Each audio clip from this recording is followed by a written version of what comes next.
Մայիսի 1-ին, երբ բոլորը տոնում էին, Երևանի կենտրոնում հայտնվեց նա։ Մի էկզոտիկ կենդանի, որը ստիպեց բոլորին կանգնեցնել մեքենաներն ու հանել հեռախոսները։ Զեբր Միասնիկյան պողոտայում, փախուստ կենդանաբանական այգուց, թե հայկական կրեատիվի գագաթնակետ։ Այսօր կբացահայտենք Երևանի ամենաքննարկվող զեբրի գաղտնիքը։ Լուրերը տարածվեցին կայծակնային արագությամբ։ Մարդիկ զանգում էին ոստիկանություն, կենդանաբանական այգի, նույնիսկ Աֆրիկա։ Բայց մինչ բոլորը քննարկում էին անվտանգությունը, համացանցը պայթեց հումորից։ Մեկն ասում էր զեբրը տաքսի էր սպասում, մյուսը էշին ներկել են, որ գինը բարձրացնեն։ Եվ գիտեք ինչ, նրանք հեռու չէին ճշմարտությունից։ Պարզվեց, որ մեր զեբրը իրականում տեղական արտադրության է։ Այս խելացի կենդանուն պարզապես ներկել էին նկարահանումների համար, բայց նա որոշեց, որ իր դերը պետք է խաղա քաղաքի գլխավոր փողոցում։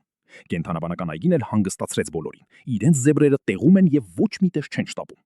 Այսպիսին է մեր Երևանը։ Այստեղ նույնիսկ էշը կարող է մի քանի ժամով դառնալ համաշխարհային աստղ։ Իսկ դուք ինչ կանեիք, եթե փողոցում զեբր տեսնեիք։ Գրեք ձեր տարբերակները մեկնաբանություններում եւ չմոռանաք բաժանորդագրվել ամենահետաքրքիր ու զվարճալի լուրերը բաց չթողնելու համար։